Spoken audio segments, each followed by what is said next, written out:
Welcome to Pagan Coffee Talk. If you enjoy our content, please consider donating and following our socials. So today we're going to explore the relationship between consciousness and reality. Yay!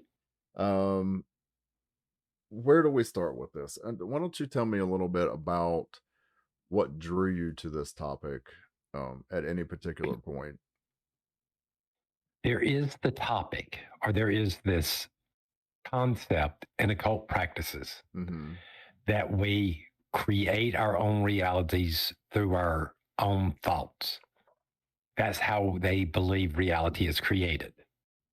Okay. Or at least that's how it's explained in the wider pagan community, that we create reality through our thoughts. Unfortunately, I don't think that's exactly how in the world this theory actually went. Okay. Are you with me? Well, and I believe a lot of people are misexcluding this, that yes, one thing can become another thing if one believes it strong enough. Are you with me? Okay. So basically consciousness can create reality without limits. Right. It's sort of the way it's that's their argument, right? That's their argument, but that's not what the theory is. Okay. To some extent. All right. And here, let me give you an example. I can raise a tree and do the whole bonsai thing and get it the shape and make it look like a dog, right? Mm-hmm. But at no point will it ever really become a living, breathing mammal. Okay. Are you with me? It won't actually become no matter how much I believe in it, no matter how often I go talk to it, the whole 9 yards. Yes, right. You can do this and create a thought form, which isn't necessarily against the rules of physics and the laws of nature, because it sort of lives on a different plane and it can sort of interact with ours. But again, it won't become a dog. Right? I'm sorry, the whole concept of changing lead into gold, it isn't quite like what people think it is. All right. So where do you personally draw the line between what consciousness can influence and what it can't? Well, it can influences most of the spirit realms and the emotional and mental state. This is the realm. This is what causes glamours to happen. Okay. What you're doing is you're not changing reality. What you're doing is changing people's viewpoints of it or how they're perceiving it. Okay, so it's changing a perception. It's changing the perception. It's not changing reality. Think of it this way. Think about the stage magicians or the not magicians, the people that do the whole entire hypnotism tricks. This is literally what they're doing. The hypnotist is in placing their will upon other people to change their perception of reality. So you don't think they're actually hypnotizing these people? They're just changing their perception of what is considered hypnosis? To some extent. Okay. Okay, because the participants are allowing this person access to change their perception. Hence the reason why they get up on stage and do all this weird stuff. Gotcha. Because to them, this is what they're seeing. It's not what's real. Okay. This is something we can control. Well, then let me ask you this. Have you ever believed that consciousness could do more or less than what you believe now? And what changed your mind? Well, consciousness can do some things. There is a placebo effect. But this is internal. Where in the world you think you're sick or you think you have a problem, so therefore it is. Right, but I'm asking, like, in the past, did you believe differently than you do now? And if you and if so, what changed your mind? Well, again, you sit there and you keep on trying to say, okay, the stick is the snake, and it never changes. When I used to believe that, my only problem was is it never would happen. Okay. All right. When you test the theory, when I was younger and I actually tested the theory, it never happened. Nothing ever changed physically. Okay, so you've kind of always been the person to basically take everything from a scientific point of view and kind of test out and see what actually does and doesn't work. And To some extent. okay. Yeah. All right. Because again, I do not believe in the supernatural. There's nothing that can override nature itself. Mm-hmm. I believe in the gods are constrained on the realm that they live in by their physics and logic on their plane of existence. They're restrained just like we are. Okay, so they have The their limits just like we do. whole right. Again, nothing works outside of the framework of natural laws. I mean, just because we decide gravity's not a real thing, you jump off a building, you're going to hit the ground. All right. Well, speaking of laws, I, then, I, I well, I was going to say, speaking of laws, let's look at yeah, now this is all stuff that you wrote a paper, and I'm just taking questions yeah, from this paper, right? And you mentioned the three orders of reality. You've got the formed world, which includes fixed laws, biology, yeah, and fate. So let's look at that one. yes. All right. Well, I mean, that's just the physical world. At the end of the day, if you're born a human, you stay a human. You're not going to suddenly transform into a dog.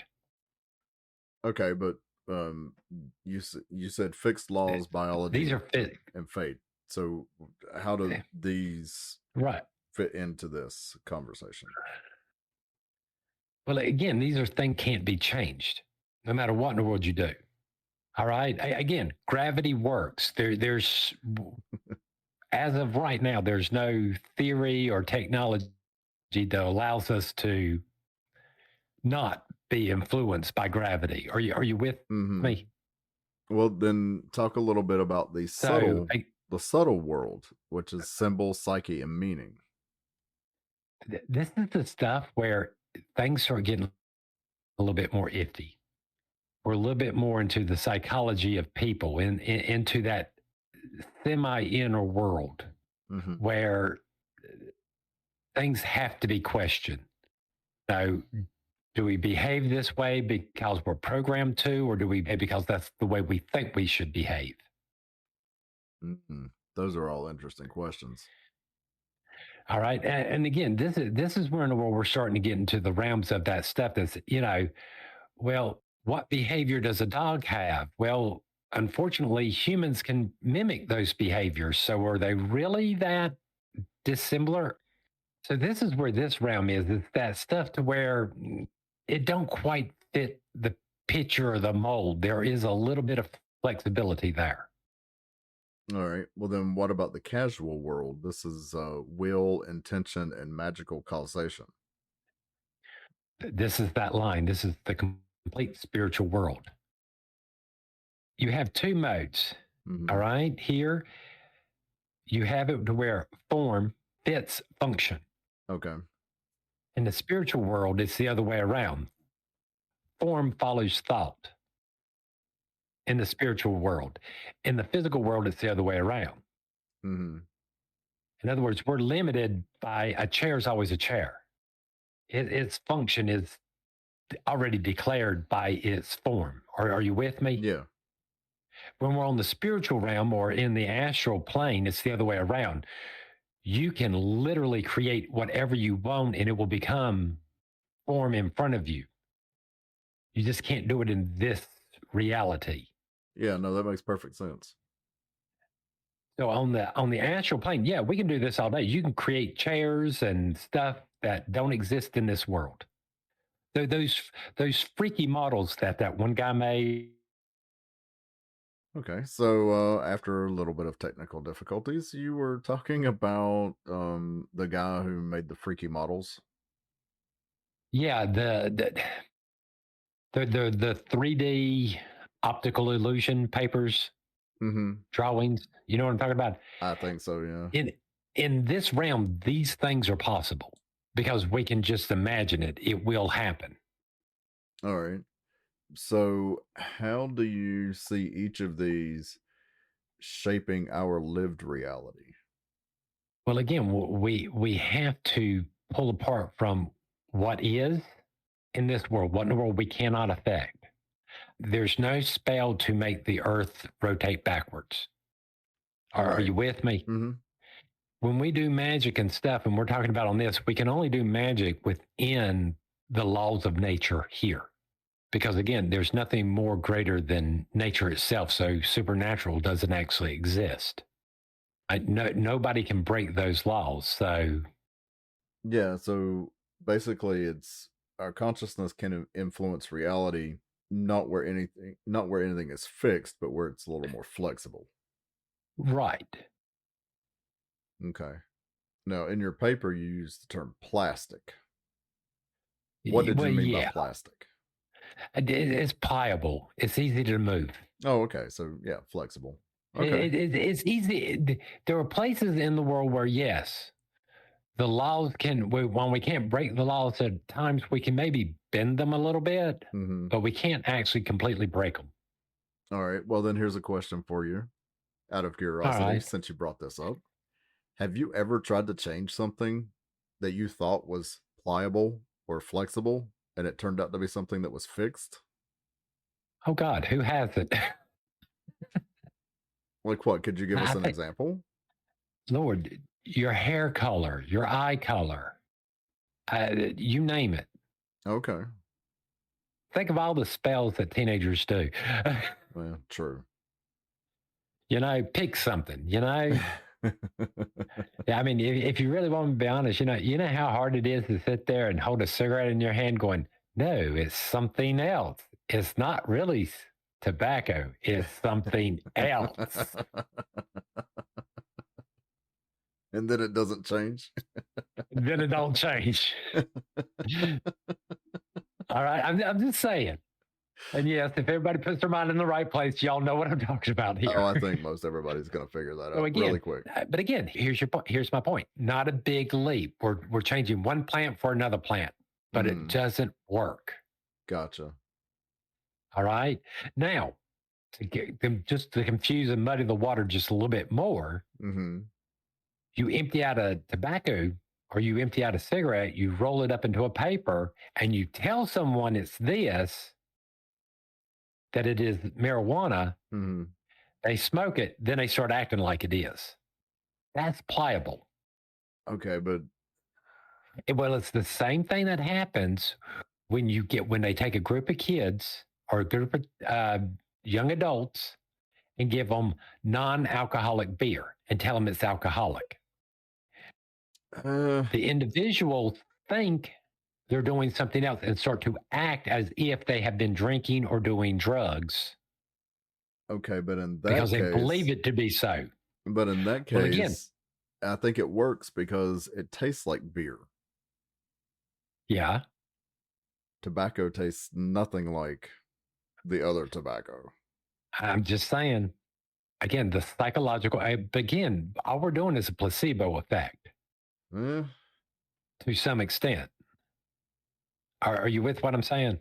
I mean, I suppose it could work, yeah. So again, here's something that's a little bit plastic in our lives. And again, it actually does affect you. Okay, so on that note, would you say that magic is cooperative? I'm going to say I it mean, depends on, again, magic depends on the will. If my will is stronger than yours, if I can convince you what I'm telling you is reality, you're going to act that way. okay, It doesn't change reality itself. but does but it doesn't act by brute force, does it? But no. Let's think about it a different way. All right. Let's think shapeshifters. I do not believe at any time anyone can shapeshift into a different thing. Mm-hmm. All right. The werewolves and the skinwalkers do not physically change. What Okay. happens here? What causes this? All right. Let's take an 18th century man who is deathly afraid, just like most people, of actual wild animals. Mm. You can't look at this as modern people because we've sort of lost that fear response Right. because we're not around animals as much. All right. You're out in the woods. It's a partial full moon, right? Let's say it's a quarter full moon. It's still quite dark, but there's enough light there to maybe see stuff, and you have shadows upon shadows. You have howling in the background and what other beast sounds like, and you're out there trying to hunt down what you believe is some type of monster, right? Okay, yeah. Now, on the other side, the monster is just the guy. Pick what you want, magic mushrooms, insanity, whatever. For whatever reason, believes he's turned into a monster. He behaves, growls, and the whole 9 yards as if he was that monster, right? Okay. 100% believes it. He is putting out psychic energy at that point to have everybody perceive him as an animal because he's behaving as one and he thinks himself as one. This is the basic understanding of a glamour. The guy that's afraid, hunting this down, is already primed. His defenses are down. Why? Because he's already scared. He's already looking for monsters. So when the guy attacks him, he sees a monster. He sees a wolf. He sees some type of creature. He does not see the man. Mm. And he kills the guy. The illusion that the guy was casting then ends because he's dead. Emotions calm back down and reality starts to set back in, and suddenly the beast turns into a man. There was no real transformation. The illusion just broke. That's all. Are you with what I'm saying there? Yeah, so it's kind of like, and I hate to kind of put it this way, but so you're saying it's kind of predatory in nature because it feeds off of existing fears and existing traumas and whatever No, else no, that lowers your defenses. well, let's just say it depends on your mindset versus just fear. All right. If you're sitting there and you're expecting to go into a place and see an elf, you're going to see an elf. It doesn't matter that the person's not. I guess so. That basically our expectations sometimes cloud our judgment of what we actually see.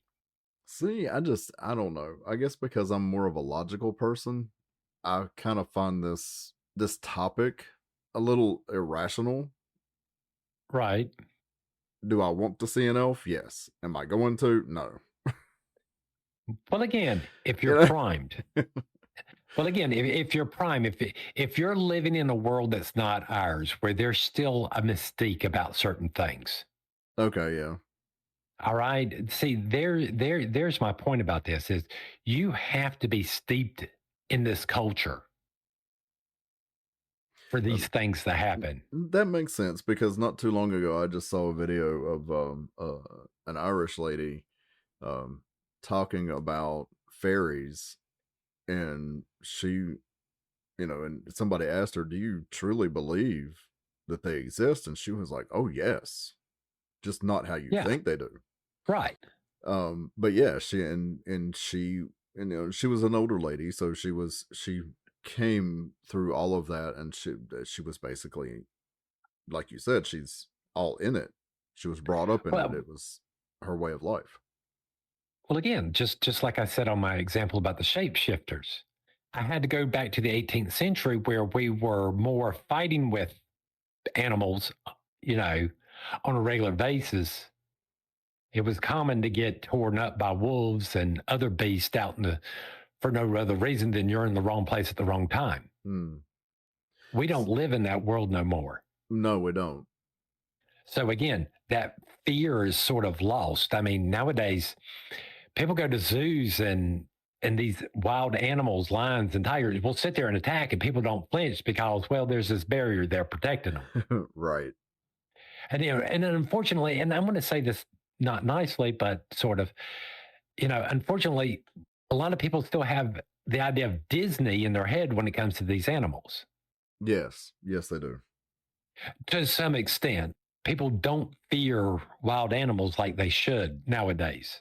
Well, and even those in the zoo, people need to realize that, yeah, the barriers are there, but barriers have been crossed, Right. and they're still Well, wild animals. I mean, right. I mean, every park and everywhere it says all this stuff. These are wild animals. Be careful. If you're mhm, feeding them, be careful. They can attack. right. I mean, we like to think that deers are all fluffy and nice and sweet and all this. No, they're not. They're not. Bucks with them, the bucks and them antlers are dangerous They things. are very dangerous, yes. They can hurt and kill you with them things. Oh, easily. All right. So, like I said, our fear response is that, again, when you're living in those environments and stuff, it's a little bit different. It's easier for those things to happen. It's harder for us to imagine that. All right. All right. But again, it's no more different than you sitting there watching a scary movie at night about aliens or something, than having a dream about and then having a nightmare about them a few hours later. Right. It technically is the same process going on. Technically. At least in your head, your brain perceives it as reality. Are you with me? Hmm. So with that thought in mind, has reality ever pushed back? Can you recall on any time in your practice and your journey when you did something and reality forced your consciousness to change? And yeah, that happens all the time. You know, oh, here, I'm going to cast a spell to make myself stronger so I can pick up this log that I normally couldn't. Right. How often does that actually work? Well, it might work temporarily, but your body's still going to pay for Again, it. again, it's an illusion, it's a trick. But are Right. you with what I'm saying? Hmm. Reality really wasn't affected. Right. You know, you just happen to be just barely strong enough to move it, but it takes time, it takes effort. And yes, there's a price to pay afterwards. You're going to be sore. Hmm. You're going to be sore. You might actually have pulled a muscle. And you might have Yeah. actually hurt yourself. But at the time, no, you don't experience any of that. Right. If you've ever been in an accident and you think you're okay, and then you go home and you go to bed and you wake up the next day stiff as all get out and can't move. Right. So again, you have that problem, and people tend not to think about that When it is something we should be thinking about. when it is something we should be thinking about. Yeah. All right.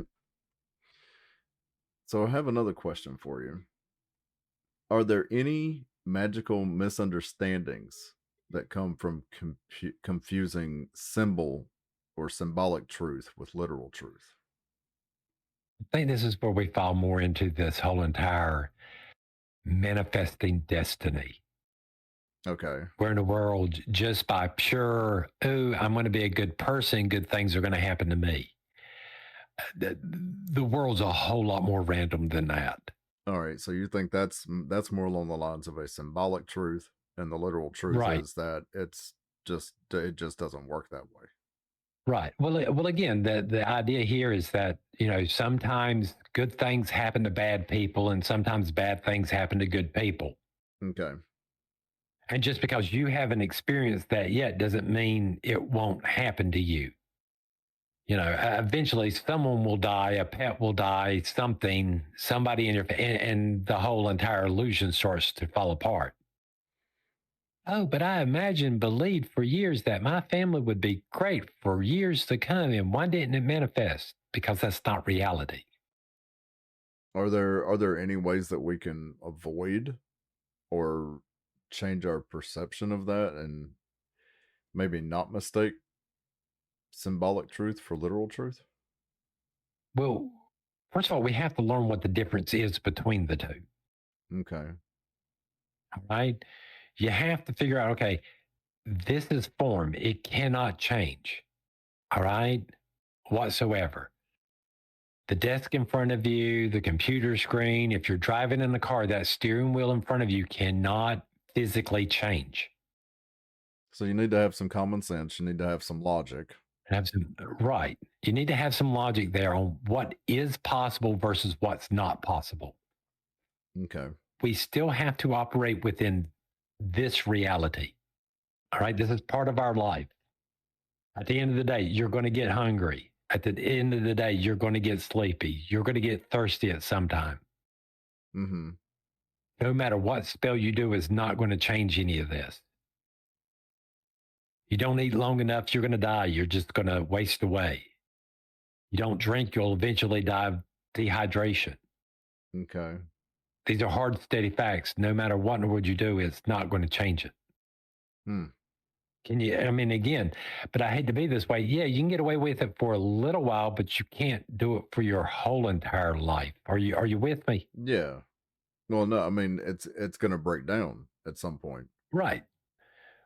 We have to be reasonable about what we can actually affect and what we can affect. All right. Well, now you ended your little paper. I say little paper, but oh, it was very thought provoking to be sure. You ended it with a statement, and you said Yeah. you can become who you are capable of being, but not what you are not structurally designed to be. What does Yes. that mean? Everyone has potential to become a scientist. Everyone has the potential to become the president. That Okay. potential doesn't change, but you changing who you are physically Mm-hmm. without going through extreme measures doesn't change. Okay. Okay. All right. And in other words, yes, you can go to the gym, you can work out, and you can transform your body, but you're not actually transforming your body. You're just hyping up your muscles versus everything else. You're not changing, you're not physically changing the structure of your muscles. You're just making them bigger. Gotcha. Yeah. So again, once you're in that form, that's it. It So doesn't change. yeah. So to put it a little more clearly, you're not changing the shape of your muscle You're changing the necessarily. volume. You're changing the volume. Yeah. And even then, this is not happening mysteriously. You're No. you're you're taking in food and your body's replacing these things. So it's not like this is coming out of nowhere. Mm-hmm. The way everybody wants to describe this is yes, I can become a werewolf. Right. I can physically change into a beast. I don't think that's possible. Well, I mean, we have vivid imaginations as humans, or we have the capability of having that. But like you said, it doesn't mean that we can actually change our physical structure. We But might we can w- change. we might be able to Oh, visualize it. well, we might be able to change our consciousness and behave like one, Well, sure, but not our and physical and structure. not our physical structure. Again, the tree can never become the dog. So it's another thing you need to approach it with some logic, some common sense. Yeah. Hmm. And be a little bit rational. Be a little bit more grounded in earth on this. This is not. This is not that complicated. This is not that far out idea. Right. And we're also not saying don't have some fun with it. But understand the difference there, Right. right? In other words, yes, you can mess with people with this concept, their view of reality, but you can't change reality. Right. Okay, I mean, an oxygen, you will never change. We will never be able to magically change an oxygen atom into something else. Yeah, Are you with me? it's not possible. It's not possible. I mean, are there other things we can do in science with this? Yeah. And can we create new elements? Yeah, but it takes a lot of energy and effort, and the majority of them aren't stable. Right. So a little plastic, but not completely. I hope that helps people. I hope so. I hope so. Because again, like I said, I see a lot of this in the pagan community where people have took this concept and ran with it and want to claim all this miraculous stuff that it can do and the thought, but at some point it clashes with reality. Mm-hmm. And we can't sit there and muddle this up because again, I think it's confusing some people, and it's making them believe that we believe we can turn people into werewolves. We can create things out of thin air. This is not happening. Right. Can it happen on the astral? Yes, because that's what the astral plane is. It's pure thought. Well, and so with that, I mean, pure thought, like you said, you can imagine some funky chair that doesn't function as a chair, Right. Well, but again, but we can't do on that the in on the reality. right on the astral plane, I sit down, I meditate, and on the astral plane, I can sit there and gather up as much energy as I want. I don't have to wait for the full moon. Mm-mm. Why? Because again, on the astral plane, time really don't exist. I can just move to when the moon is full. Right. But my body, my physical body's not going anywhere. Mm-mm. It's just my soul. Right. So again, we have to realize what these two different states are. And unfortunately, I think a lot of people want to overlap them when they talk about this stuff, and it sort of confuses people Mm-hmm. and makes them think that there are things that we can do that we really can't. Well, hopefully this gives people something to think about and something to work through and become a little bit more grounded. Hopefully. So send us your comments, your rude gestures. Leave us a Please, review. fan mail. Yeah, fan mail, share, like, Like, all that good otherwise, stuff. let's go get some more coffee. Let's go get some coffee. Thanks for listening. Join us next week for another episode. Pagan Coffee Talk is brought to you by Life Temple and Seminary. Please visit us at lifetempleseminary.org for more information, as well as links to our social media: Facebook, Discord, Twitter, YouTube, and Reddit. We travel down this trodden path, a maze of stone and mire. Just hold my hand as we pass by a sea of blazing pyres. And so it is the end of our days, so walk with me till morning breaks. And so it is the end of our days, so walk with me till morning.